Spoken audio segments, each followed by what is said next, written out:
Hello guys. तो आज हम देखेंगे टाइप्स ऑफ हाउस प्रॉपर्टी कि इनकम टैक्स के हिसाब से हाउस प्रॉपर्टी के टाइप्स कितने होते हैं और कौन सी हाउस प्रॉपर्टी टैक्सेबल होगी, कौन सी एग्जाम्प्ट होगी, वो आज हम पता करेंगे।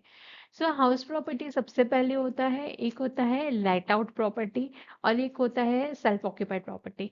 लाइट आउट प्रॉपर्टी मतलब कि जिसको आपने किराए पे दे दिया है, और सेल्फ ऑक्यूपाइड मतलब जिसमें आप रह रहे होंगे। तो सबसे पहले बात करते हैं लाइट आउट प्रॉपर्टी की।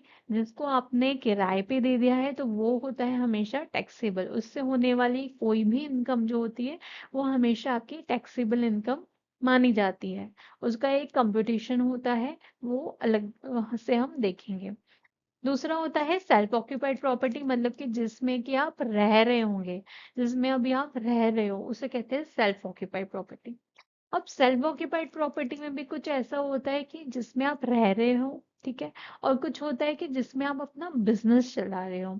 ऐसे होते हैं ना कि बहुत से घर खुद के होते हैं, बट उसमें हम एक किराने की दुकान या एक बड़ी सी दुकान खोल लेते हैं, या कोई हम शॉप बिजनेस करना शुरू कर देते हैं। तो अगर सबसे पहले बात करते हैं, अगर वैसा कुछ होगा जिसमें आपने खुद का बिजनेस शुरू कर लिया है, तो उसे हम उससे होने वाली इनकम, उस प्रॉपर्टी से होने वाली इनकम को हमेशा इग्नोर कर देते हैं, क्योंकि उसको फिर हम पीजीबीपी में कवर करते हैं।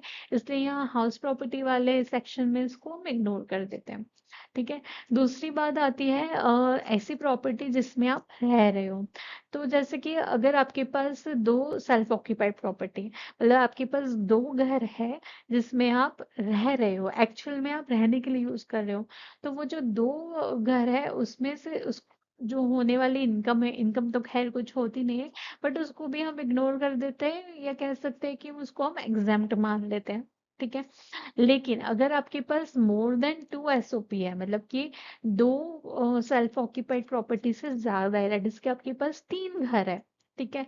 आपके पास तीन घर है जिसमें आप रह रहे हो, ठीक है, और वो तीनों घर आपके ही नाम पे है और उसमें आप रह रहे होंगे। तो उसमें से कोई भी दो प्रॉपर्टी जो है उसको आप एग्जाम्प्ट करवा सकते हो। ठीक है। कोई भी प्रॉपर्टी को डिक्लेयर, दो प्रॉपर्टी को डिक्लेयर करके आप एग्जाम्प्ट करवा सकते हो। लेकिन जो तीसरी प्रॉपर्टी होगी, आपकी जो तीसरा घर होगा, उसे deem to be let out property मान लिया जाएगा, और उसमें से कंप्यूटेशन करके हम उसमें से इनकम को टैक्सेबल बना लेंगे। ठीक है। तो अगर आपके पास सपोज दो घर है, ठीक है, अगर आपके पास दो घर है तो उसमें से कोई भी दो घर को आप एग्जाम्प्ट करवा सकते हो। लेकिन अगर आपके पास दो से ज्यादा घर होते हैं तो इसके ऊपर थर्ड फोर्थ फिफ्थ घर जो भी है, बाकी के दो के ऊपर जितने भी घर होते हैं, उसे deem to be let out property मान लिया जाता है। ये मान लिया जाता है कि ये प्रॉपर्टी आपने जैसे किराए पे चढ़ा दी हो, भले वो आप रहने के लिए यूज कर रहे हो, लेकिन उसे ऐसा डीम कर लिया जाता है, और फिर उसमें से हम टैक्सेबल इनकम निकालते हैं और उसे टैक्स लगाते हैं। तो आई होप आपको समझ में आया होगा कि कितनी और कैसे प्रॉपर्टी को हम कंप्यूटेशन के लिए निकालते हैं, और कैसे हम एग्जाम्ट और ये सब चीज़ें पता करते हैं। So thank you so much for watching my videos.